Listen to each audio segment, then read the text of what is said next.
The evening began like any other night. It had been a social commitment I'd reluctantly agreed to attend with my wife, Anna. She had been the social butterfly, the one to set the room buzzing. Not I. I steered clear of the racket and the bless me and my business chit-chat and clatter of cutlery for quiet nights at home. But Anna had insisted. "You are so wound, Ben," she teased, slipping into a sleek green dress that hugged her body. "Anyway, it's been ages since we went to one of these together. You'll survive one night." And so here I am, hovering in the crowded home of Anna's best friend, Laura, holding a beer and trying to blend into the wall. Predictably, Anna had dissolved into a sea of people from the moment we stepped inside the door, her laughter pealing above the music. Many of the guests were people I barely recognized as people who had ever passed through my door. I made small talk and polite nodding with acquaintances while stealing glances at Anna, not because I didn't trust her, but because even when she was not the target of anyone's attention, she had a way of demanding it any time she was near anyone. I was talking to a guy named Mark about something unimportant, probably sports, when I noticed her in the large glass window overlooking the backyard. She was not with Laura or her usual group of friends. Instead, she was in the back of the room, leaning up against a guy I didn't know. My stomach dropped, but I tried to let that go. I said I was overthinking it. He was tall and dark-haired, and the way Anna trailed her fingers up and down his forearm as she laughed made me cringe. What I mean is, it wasn't a casual touch, it lingered. I tried to convince myself that it was benign. That was just Anna being Anna, all hugs and kisses. But then the man got down, whispering something to her ear. She threw her head back and gave a quiet laugh. Soon after, they fled out the back door. I don't know how long I stood there, staring at the space they used to occupy. Mark's voice became a drone in the background as my brain seemed to spin. I tried to be patient, to give her the benefit of the doubt. Maybe it was nothing. Maybe I was overreacting. 5 minutes passed. Then 10. I couldn't take it anymore. I set my beer down and went outside. The backyard was bathed in soft light, strands of fairy lights casting delicate shadows. It took a second for my eyes to adjust, and when they did I saw them. Anna and the man were standing close, too close. His hand rested on her waist. Her face was tilted up toward his. Before I could process the sight in front of me, they leaned in. Their mouths connected in a kiss that decimated what little mirage I still clung to. I slipped and dropped the beer bottle to the floor with a dull weight. They flinched at the sound and Anna flinched back, her eyebrows raised in confusion. For a moment, no one moved. The man turned to look at me and confusion turned to comprehension. I didn't wait for a response. I turned on my heel and retraced my steps through the house, tuning out the curious looks of the other guests. I slipped on my jacket and walked out without a word. It was a night that would alter everything. I parked my car in an empty lot and sat there, trying to make sense of the cacophony of images I had just witnessed. The memory of Anna with another man replayed incessantly, each iteration slicing deeper than the previous. I considered going home, confronting her as soon as she stepped through the door, but I could not. I wasn't ready. The engine's quiet hum couldn't drown out the sound in my head, so I drove mindlessly around town. It was almost morning before I was able to get home. The house felt so quiet, the opposite of the storm I felt inside. There was going to be no sleep. How could I have the slightest hope of resting when everything I thought I knew of my marriage, of Anna, was turned upside down in the space of a heartbeat? In the early hours of the morning, I walked the living room in circles, alternating between rage and sadness. My instinct was to yell at her, to demand answers. Another part wanted to shut the door completely, to give her a chance to understand what she'd eradicated. The sound of her car coming into the drive jogged me from my thoughts. I stared at him, frozen still, as I stood rooted in the kitchen, the almost finished bottle of whiskey on the counter. The front door opened and she walked out. Her makeup was smudged, and her eyes red and puffy. She appeared not to have slept, either. For a moment she stood there, corralled with her phone as if it were a lifesaver. "Then," she said, shaking her voice. "I can explain." She was trembling as she gripped her phone. Her swollen, red eyes flitted back to me, seeking something sympathy, forgiveness, maybe, but she wasn't going to find it. "Ben," she repeated, gently, and went on through. "I can explain." I put my arms across and leaned back into the counter. "Go ahead," I said flatly. "Explain." She stared at her shoes, like a child caught misbehaving who had been sent to her room without dinner. "You don't get it," she said. That was enough to stretch my patience to the limit. "It's not what it looks like," I said again, my voice betraying a lift. "Anna, I saw you. You were kissing him." She looked up, panic flickering across her face. "Ben, please, just let me explain," she pleaded. "Never intended for this to happen. It was a mistake." I cut her off. "A mistake? That's what you want to call it? Because if it was, you wouldn't have been standing there with your hand on his arm, laughing like you didn't have a care in the world. You wouldn't have kissed him." Her shoulders hunched forward, and for a moment she looked like a person about to disintegrate, about to buckle under the weight of her guilt. But then, almost as if someone flipped a switch, her expression shifted. "It meant nothing," she said, her voice trembling but defiant. "I was drunk, Ben. You know how Laura's party is, everyone's drinking, and he just surprised me." I wasn't thinking straight. I snorted and shook my head bitterly. "Don't you dare blame this on alcohol. You weren't drunk, Anna. You knew what you were doing." She winced but didn't argue. Instead, she had a different plan. "It was just one stupid moment," Zhao said, struggling to hold back tears. "One mistake. It does not change how I feel about you and about us." Her words hit me like a slap. "How you feel about us?" I exclaimed, disbelief dripping from my voice. "Anna, do you know what you've done? You didn't just kiss another man. You cheated on me. You humiliated me. I'm supposed to forget it now that you're, what, sorry?" Her lip trembled and tears streamed down her cheek.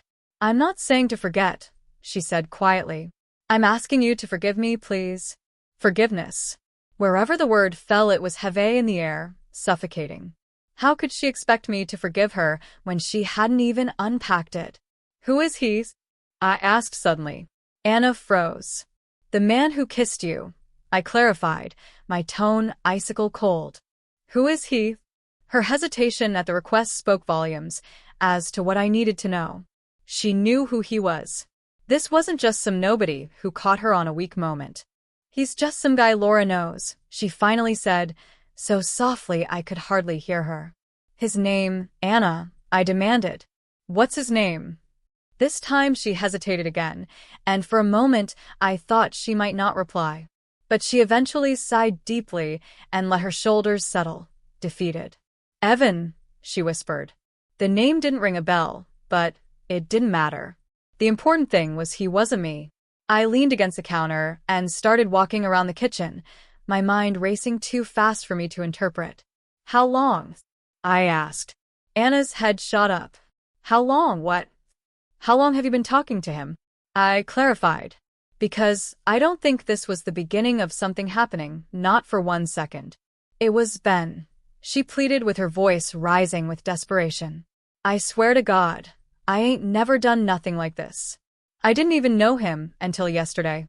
I froze and stared at her, searching her face for truth, but I couldn't tell if she was lying or telling the truth. "You need to leave," I said, finally maintaining my tone. Anna's eyes widened. "What? No, Ben. Please don't do this. Let's talk." "There's nothing to discuss," I interrupted. "You chose last night, Anna. Now I'm making mine." "Benny, stop," she said, taking a step closer. "Don't throw it all away for some dumb mistake. Think about the life we've built together, about what we mean to each other." She used to inspire me, but her words fell flat. "I suppose you should have thought of that before you kissed him," I said coldly. Anna didn't leave right away. For the next hour, she pleaded with me, nearly getting on her knees as she exhausted every argument she could think of to convince me to let her stay. She cried, brought the blame to herself, that I had been cold and I'd neglected her lately. But I didn't buy the word of it. "You're not getting to play the victim here," I told emphatically. "You made your choice, Anna. Now you have to face the consequences of that." She eventually stepped out, tears running down her face. I felt this weird combination of anger at her for leaving me, betrayal that she might be out there with someone else, profound sadness about the fact that on the day of my mom's funeral I was driving away alone, and a strange sense of relief. For the first time in years, I felt like I had my life back. The next days blended into silence and reflection. Anna was texting me while I was away, begging me to forgive her, begging me to give her a second chance. I kept ignoring her. I was going to need time to consider where I would go from that point. Another part of me wanted to forgive her, to find a way back to what we once had. But a part of me knew nothing would ever be the same. Then one day Laura called me up. "I think you ought to know, Evan's been bragging about what happened. He's indicating that it wasn't just a kiss." Laura's text was a punch to the gut. Evan was saying the kiss, that it was bragging, that it wasn't just a kiss. My fingers clenched around the phone, blood draining from the knuckles and anger flashing to life again, like a flame soaked with gasoline. And I had spent days in a whirlpool of emotion, hurt, bewilderment, rage. Something within her had been moved by Anna's tears and apologies. But this wasn't just betrayal. This was humiliation. I called Laura immediately. "Tell me everything," I said, cutting to the chase. I could feel Laura on the fence, and she sighed. "I felt unsure if I should say something or not," she said, "but I will not be silent. Evan's been talking shit ever since the party. He's been saying that you caught them in bed together, but he's really saying that they've been sleeping together for quite a while." I gritted my teeth, and the words stung deeper than I knew. "What exactly is he saying?" "That they were talking for a few weeks," Laura said cautiously. "It's Anna, the one who didn't invite him to the party. And Ben, he's telling people it wasn't just a kiss." Her words cut me like knives. "Do you believe him?" So I asked, though I already knew the answer. "I don't know," she said, "but I thought that you should hear it from me." I got off the phone and my head was spinning. This was a party and a mistake all the more now. This was deliberate. Premeditated. But Anna had invited him. Anna had spent weeks on the phone with him, and Anna would have the gall enough to tell me it meant nothing. She had lied to my face. And now her behavior had been turned into gossip, something Evan could laugh about over drinks with the boys. That night, I didn't sleep. The remaining evening, I had all the events of the previous month sift by through my mind, each signed invitation to the puzzle.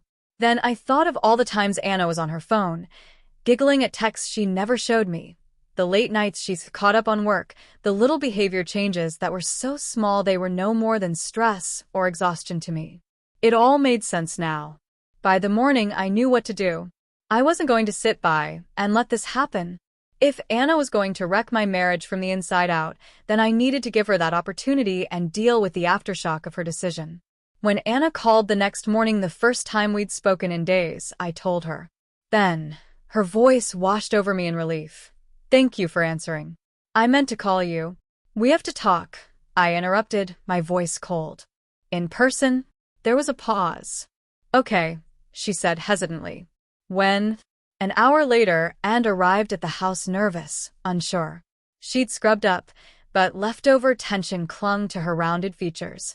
"Ben," she exclaimed as she entered, "I'm so glad you called." "Sit here," I told her, motioning to the couch. Her eyes darted my direction, puzzled by my tone, but she obliged. Hands clasped, I leaned across the table from her. "I talked to Laura," I said, as if time should not be wasted. Anna's face went pale. "Laura?" "She told me about Evan," I told her. "Like all this bragging he's been doing to everyone about what went down at the party. That you've been in touch with him for weeks." She mouthed something, but no words would come. "Do you want to tell me the truth now?" I asked, my voice sharp. "Or you want me to keep doing it myself?" Tears splattered within her sockets, but now it wasn't penetrating. "I didn't intend for it to go this far," she said in a whisper. I laughed bitterly. "That's your excuse? It didn't mean to go this far?" "Anna, do you even hear yourself, even listen?" "I never wanted to hurt you," she said, her thick voice quavering, treacle dampened with tears. Evan was the guy there to talk to. It was harmless at first." "Harmless?" I snapped. You invited him over to your house and you kissed him in front of everyone and you let him run around telling people that it wasn't just a kiss. And that's harmless to you. She buried her head in her hands and wept. I don't know what I was thinking, she said, fighting back tears. I was lonely, Ben. I just felt like we were drifting and I didn't know how to stop feeling that way. And it was your solution to go after a new man? I said, my voice cold. I made an error, she wept. A horrible mistake. Please, Ben. I'll do anything to fix this. Just tell me what I have to do. I just looked at her for a minute. The woman I'd built a life with for years. The woman I thought I could trust. You cannot have this fixed, I finally told her. You've really messed it up, and now you're going to have to wrestle with what happens. From how Liza started to cry to how she started to sob, but even then I remained unmoved. I've already spoken to a lawyer, I said. We're done, Anna. I'm filing for divorce. No, Ben, she said, extending her hand to me. Don't do this. We can do this for us, for the kids. Don't drag the kids into this, I said, briefly rising. This is on you, Anna. Not me, and certainly not them. By the time Anna finally left the apartment, a sobbing puddle of tears and regret, all I felt was nothing. Well, my example came, and my turn. The days following our talk were among the most difficult I've ever had. Overall, even though things were getting worse, I knew that choosing divorce was not a decision I made lightly, but I felt I had no other way forward in terms of trying to repair myself to move on after everything that happened. Anna continued to call and text me, alternating between begging for my forgiveness and accusing me of having been way too easy to beat. Each time I ignored her. What was there left to say? She had violated the trust that was the bedrock of our marriage, that no apology could ever restore. The legal process was brutal. Anna fought for everything: the house, the savings, custody of the kids. Her party's mistake, she wrote, should not make a difference in her being a good mother, and uprooting the kids' lives wouldn't do good, only harm. She wasn't entirely wrong. I learned that the courts would be on her side because she had given birth to them, and through generation loss over so many long hours, my daily existence with the children simply could not compete with her being in the same room as them. But it also seemed like another betrayal, another opportunity for her to avoid responsibility and evade accountability. I did my best to defend my interests, but the system was on my side. Anna had the kids full-time. I took them on weekends and holidays. She got the house as well, but I got the majority of our savings. That was what losing again looks like, walking out of that courtroom. The most difficult part was right after the divorce, in the first few months. And that was a bitter pill to swallow. A lifetime spent in a family home, and then a little apartment. I stuck pretty closely to basics, the central mechanics only. Not a speck of the life I had left behind. The weekends spent with the children were a bright spot, but bittersweet as well.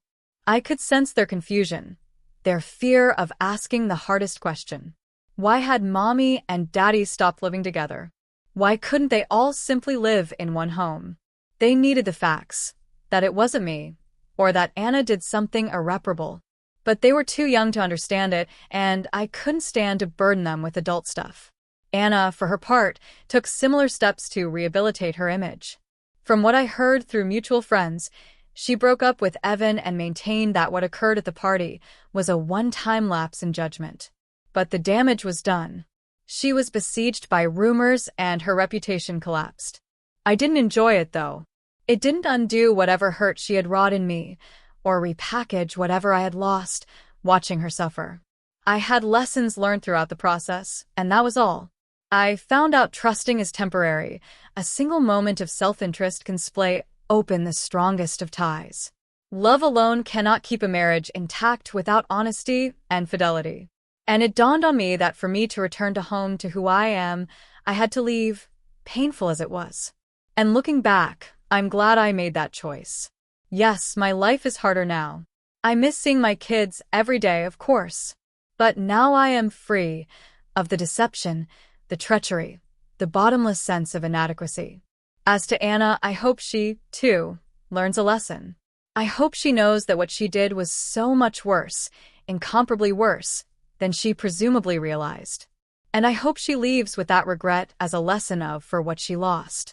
It won't be easy spewing out much of the content below, but I'm going to do my very best to maintain the momentum.